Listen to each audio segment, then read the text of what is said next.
I'm Cruz Devon, and welcome to This Gay Life. Today we're going to be talking to some students from SMSU, which happen to be part of GALA, but I'll let them explain that. Let me introduce them right now. We have Kimberly Murphy, Vice President, and we have Craig Mourton, President of GALA. Exactly what is GALA? GALA is an acronym for Gay and Lesbian Alliance, and it's an organization that supports the gay and lesbian bisexual community at SMSU. We do this by having weekly meetings, having programs on issues such as personal safety. We recently had a religious forum, and we do other educational things on campus such as panels. Mm-hmm. And we serve to help the gay community and also educate the rest of the SMSU community about gay issues. Is it mainly for students, or? It's our constitution is geared towards student members, mm-hmm. but we allow people off campus to come if they're a friend of the member. But it's generally aimed towards a college-age student or members of the university community. And also, we can have community members who are non-voting members. Non-voting members. So. Why don't you tell us a little bit about yourselves and how you got involved with GALA? Go ahead and start, Craig. I recently finished a degree in music education, and I decided that wasn't quite what my career goals wanted to be, so I'm working on a psychology degree, and I went back to school last spring, and through a friend I discovered GALA, and I went to the meetings some last year, most of last year, and I really got interest in it. And this year there was opportunity to assume a leadership role, and so I decided to do that. I have only been out for 2 years, so it's kind of been part of my process of forming a gay identity by becoming involved in GALA. What about you, Kimberly? Well, I started coming out last spring, and one of the first people like me that I met was Chris Stouffer, who was last year's president. Mm-hmm. And so I became involved in the group and decided that I wanted to make a bigger difference than just being a member. So ran for vice president. Ooh, and won. Yeah.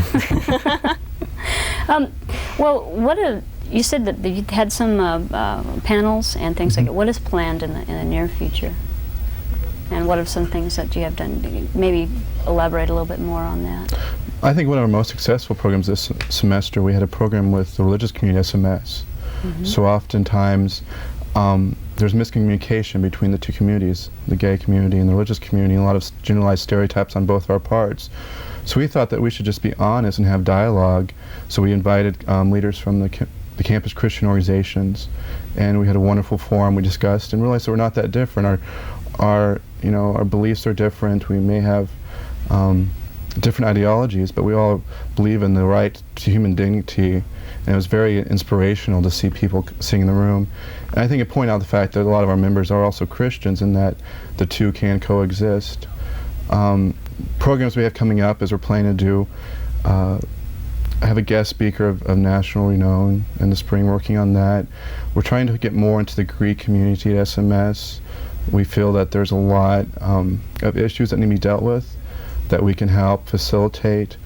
We're not necessarily wanting to recruit members for GALA, but we just want to have healthy students, people that feel they can be their true identity, not have to question whether they can feel to be themselves. So those are some of the programs we're working on right now. Is there any support groups for members? I mean, in case there are questioning for some reason, or is it just more on the order that you just talk to each other and kind of support each other? Is there some support group outside of GALA that helps out? We normally try to have several Sunday brunches a month, mm-hmm. and those are a lot more unstructured. And usually at these meetings, more issues come out. GALA is really helpful because it forms friendships, and through those friendships, people have their own confidant that they can talk to issues. So if it's not solved within an organization, it's meetings. It helps establish friendships that they could get more help. What are some of the issues on campus right now that you're having to deal with? There was something about the affirmative action policy, whether or not it was going to include sexual orientation or not. Have you been involved in that? Well, I'm the member of that particular committee. We've been writing letters, and earlier on in the semester we had a meeting with Dr. Kaiser, and kind of, everybody got their ideas on the board, and right now it's still in limbo. We're having to kind of regroup, but I think everybody's still pretty optimistic about getting sexual orientation on the affirmative action statement for the university. What kind of work does that entail? I mean, if somebody said, well, that's a good idea, I wanted to help, what would they need to do? I mean, just contact GALA and write letters, or is there something else that they could do? Letter writing is good. Actually, the statement that has been made is that currently they're not so sure that it's important enough to be taken into account. And it's very important to make absolutely positive that they know that there is discrimination on campus, both against students and faculty and staff. And so it is very important. So if somebody has an idea, they should just probably get in contact with you and you can tell them where to write and stuff. Yeah. That's a good idea. What is GALA as a youth organization? I mean, the cultural situation right now, like the gay community in Springfield, do you feel to be a big part of that, the gay community, or do you kind of feel, I don't know, do you really feel involved in the gay community here in Springfield? To some extent, we feel that we're a big part of it, but oftentimes we don't feel the cohesiveness of a community. I think a lot of that's just being part of university and the freedoms that academia allows a person. Our members vary on whether or not they participate outside the university in community events. I'd say probably 50-50 as far as going out to gay business establishments and things like that. We feel that we wish there was something we can do to bring the community better together, but there's also other issues that is just too different. We feel it's just too different. What kind of issues like that? I mean, I realize there's a difference in age and stuff, and always there's going to be a difference in how one perceives things depending on one's age and one's upbringing. And one of the things that I see now is a much freer association. It just seems easier to associate oneself as being gay or bi or lesbian than a lot of people older than in the older generations. They seem to have to almost like get out there and like drag themselves through this whole process, and it seems the kids that I see today, they just kind of like, oh yeah, that's okay. I mean, that's a real big difference, cultural difference within our community. Do you feel that? Yeah, I see a lot of people coming out a lot earlier. I think that's one thing's different. People are coming out and saying that they're gay a lot earlier, and I also feel that a lot of people are establishing an identity without actually having the introduction to the identity as sexual experience. I think that's one thing that maybe separates the two generations. The previous generation had, introduction to the life through an experience or through, actual relationship, whereas I feel gay teens and adolescents and college-age students of today have an identity formed perhaps more easier and be able to work within the identity without actually having an active experience. How do you see the gay community and the youth community? I think it's very important for people to be able to feel validated by their own community without having to prove themselves. And more that's possible. We're always working towards that, of course. Well, I mean, the first question that's going to come up is like, well, how do you know you're gay if you've never had sex? Well, how do you know you're anything? Well, I know this, but I know I can hear these questions just in the back of my head. It's just like, well, I mean, my first response is, well, how do you know you're heterosexual if you haven't had sex? Right. Obviously, you know what you're attracted to at an early age, and you kind of like point yourself that direction. But with all the pressure of people saying, well, how can you say this if you've never done anything? Or how can you say this if you haven't had a relationship or if you've never been there? I mean, do you get that a lot? Yes, well, I do in particular because I'm bisexual, and there are many times when I'm dating men, and it's really easy for people to say, well, you're hiding behind, this relationship with this man, but I'm pretty strong, and I feel strong in my own identity, and I don't feel the need to try to prove myself by dating only women or dating, 50-50. Whoops, I've got my measure now. That would be kind of hard to keep track of. Yeah. Right. Well, you talk about wanting to have an identity.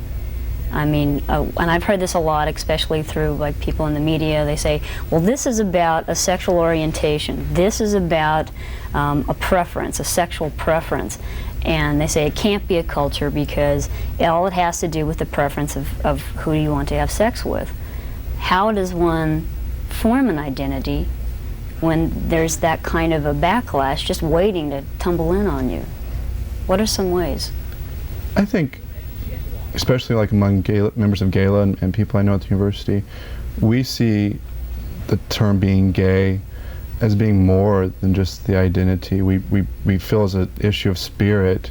That's the way we approach things, the way we deal with things. And I think by showing our endeavors through those ways, through anything you do, by just trying to be more free-spirited, more perhaps lighthearted about things, you show that's more than just an identity. We talk a lot about taking back words, and one word that is used often in GALA is the word queer, which to some people still has negative connotations. But to us, it means it goes beyond just having a sexual identity. It means having a way of thinking that, you know, I don't want to be impressed. I want to be myself. I want to be free. I want to be happy. So I think by showing people that, you know, we're capable of being happy without having a relationship, without having an identity that's blatantly obvious, I think that's a good method. If someone comes to the group and says, well, I don't really know, but I think I may be, what usually happens? I mean, is there like some sort of, I mean, you said earlier that you don't necessarily recruit, but if somebody comes in and they're really not sure, I mean, do you counsel them? Do you just talk with them? Or do you just let them talk? Or what? Usually we just let them talk. We have a couple of members who identify as asexual, and that's, you know, that's fine, that's accepted. And usually we let them talk and ask questions if they need to, and if not, you know, there's no pressure at all. So that works in a form of counseling. What's the age group in GALA? Does it go from? Right now I'd say it'd be 18 to 35. You know, we have a few non-traditional students. Mm-hmm. So we have a wide range, which is really interesting because we have quite a wide range of experience and beliefs and attitudes. And about how many members are there? We average between 20 to 30 members per meeting. Do you ever get into like those political conversations about like what the percentage of gay people on the campus is? Yeah, that's something that I know causes me frustration because people are always interested, well, how many members do you have coming to your meetings? And I like to see large members, but I think, you know, if we had 3 people, GALA would still be doing the campus a great service. And I think as far as the affirmative action policy, I think a lot of it is, are we covering, is this a broad enough minority that needs to be covered in this policy? And that there's some people saying that, you know, dog lovers and cat lovers we want to be included in the affirmative action policy. And we don't feel that's that at all. We feel that's a fair and honest thing to do, that we agree having something on paper is not going to change attitudes and actions, but yet it does tell a prospective student or a student at the university that, yes, I am definitely covered. Mm-hmm. We do feel that we do have protection at university. It's not like we feel that they're not providing it, but we feel that this could do no harm and this could further the cause. Well, have there been any problems, say like, oh, I don't know, somebody being beat up, or, you know, is there cases of discrimination because of sexual orientation? Well, currently there's been more cases of harassment mm-hmm. than attacks, mm-hmm. but it's still, you know, it doesn't matter if there's only one student on campus who's gay or bi or lesbian. You know, if one person is getting harassed or beaten, then that's definitely a reason to have sexual orientation in the affirmative action policy. Numbers don't matter. Would that work as a tool? I mean, if say somebody was harassed or something, and they said, well, this clause is in the affirmative action policy, and can they take some sort of action at this point without it being there, or do they need to have it in there in order to take action? Well, the administration assures us that we're covered underneath the Constitution, just as anyone is.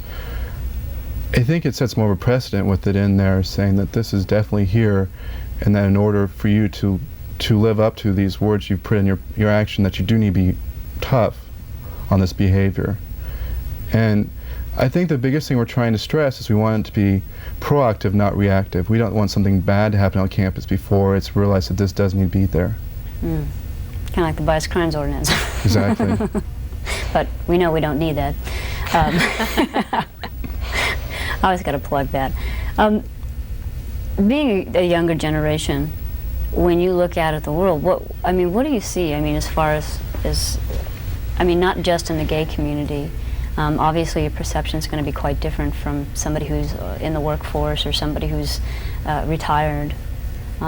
What do you see as some things that need to be adjusted or maybe fixed? I hate to say fixed, that gives the connotation that something is definitely wrong. But I mean, what are some things that you see that maybe need to be adjusted or talked about within the communities? I would like to see more cohesiveness in the Springfield gay community that's not centered around bars or around AIDS. I think it's important for Springfield to be able to look at a gay community that is well-formed and very much together. And that would be something that would be very nice to have happen. It will probably take a while.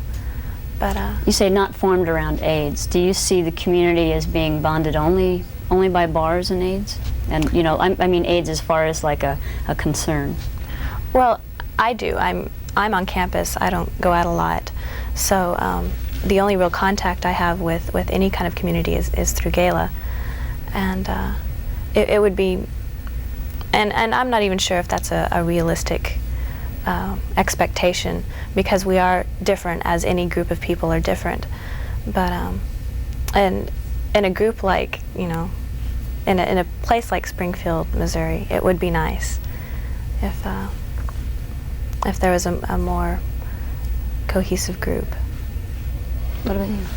I think one thing I would really like to see is a shift from seeing ourselves as being oppressed in this community as being when victims. When you say that, you say being impressed. Oppressed. Oppressed. Okay, I thought you said impressed. I'm going. Right. I'm sorry. As far as having this attitude that we can't get anything done because of our identity, that we won't be listened to because the community is so strongly against us. I find personally that that I take my leadership responsibility just as if I was a leader of any other campus organization, that I approach people just as if I was a president of the French club or the German club, and that tends to neutralize the situation. That's not really the fact of my identity, but it's what I want to get done, the education I want to do, the acceptance I want to create. And I'd really like to see a community start focusing on establishing dignity and not having to prove anything to prove that they're gay, that they're different, but to rather celebrate their identity and focus less on the fact that they may feel oppressed. Well, when you say that, I can hear people just saying, well, I can't come out and say that I'm gay in my job or anything like that, and if anybody knew I was, I'd get fired. I mean, obviously there's people that feel that way in a lot of the major employers here in Springfield, and I'm playing kind of devil's advocate here that says, you're young, you're in a university, it's easy for you, how can you be so naive? What would you say to that? Well, I realize that, and I totally agree. I am very lucky that I am sheltered by academia right now. I recently did a panel and somebody asked me, well, how do you come out in a small community? And I think when I've seen it done successfully, they establish themselves as a person in that community, and the fact that they have this identity no longer matters. And I think that's a key, that if you do want to come out, I think it's important to show that your worth is so important to whatever company you're with, whoever you're with, that this identity does not make a difference. I personally feel it's a matter of honesty, being out. Just as someone can talk about their weekend with their spouse and their children, I feel that we ought to be able to talk about, our social life, our significant other. As far as feeling comfortable coming out, I understand that that's not always going to be able to happen. I'm not naive in that matter. But I feel that you can still monitor what's said and correct people, because oftentimes people don't realize that what they say can affect other people, not only with people they work with, but people they do business with. I think that's another thing a community needs to realize, is that we do have economic power and political power in this community, that we need to show that and support businesses that appreciate our business. And I think that's one way, if you can't be openly out, just to seek out that person in your community that is working towards your goals also. And I think in addition to that, it's a matter of personal integrity. I am who I am no matter who I'm with. And you know, I do realize, being sheltered in the university, it's easy for me to say that, but I think one of the ways we change the world is by changing the people around us, and the only way you can do that is by being yourself and by being vocal about who you are and not about who you think people want you to be. Does anybody ever come up to you and say, you know, some sort of slur? Or have you ever been harassed on campus or off campus even? I've never been harassed. I guess I consider myself lucky. A lot of people, I don't know if they get frustrated with me, but they always point out that I don't seem gay. And I get speaking appearances based on that fact, that I'm not stereotypical, and that irritates me. How can you be? You look masculine. Right, you know, and I don't have the typical stereotypes, and where I realize that this has allowed me to be successful in certain areas and get into doors I may not have in the past, it causes great frustration, because I feel that I'm who I am, and I shouldn't be judged on just because of what I do or don't do. Well, how would you come out? I mean, okay, say, like if you have no lover, if you have no proof that says, yes, you're gay, you're bi, you're lesbian, whatever, I mean, and what do you do when somebody like says, oh yeah, that's okay, and kind of like gives you that really patronizing type of like, oh yeah, sure. How do you feel? How do you react to that? It makes me angry, but I don't feel like it's something that I have to, you know, people always complain about, oh, well, you shouldn't push things like that in people's faces, and I don't think it's a matter of that. I think it's a matter of being yourself, and if you are yourself, no matter, you know, who you're with or what you're doing, eventually things like that do come out without it being pushed. I think, you know, if someone were to say that to me, they would be corrected pretty quickly. But nicely. Of course, tactfully. But in my perspective, that's their problem and not mine. Mm-hmm. What about you? I think a lot of times people tell me, well, you know, I support the community, I have, you know, someone who does this for me, or somebody does that for me, or I support this organization. But then I question myself, and maybe sometimes them, well, do you support them as people? Are they your friends? I think there's a difference from, you know, accepting the community by having a florist or having, you know, a hairdresser, not to be stereotypical, but that's what comes to mind right now, that is gay, and feeling like you accept the community in that way. But there's a difference in actually standing up and saying, I don't appreciate when things like that are said around me, please don't say things like that, and actually standing up for the community and befriending people in the community. If you could change one thing in, say, the next year, next 2 years, what do you think you would do? I mean, what would be your choice of being the fairy godmother for, excuse the pun, you know, for like one day, and if you could change one thing, what do you think it would be? I think it goes back again to establishing dignity and just really standing up and celebrating. I think I would really like to see some kind of major event happen, just that all the people in the community can come out and celebrate that, and not have to feel that they're victims any longer, and that they're going to be oppressed by society, and that they're people and they make a difference. How about you, Kimberly?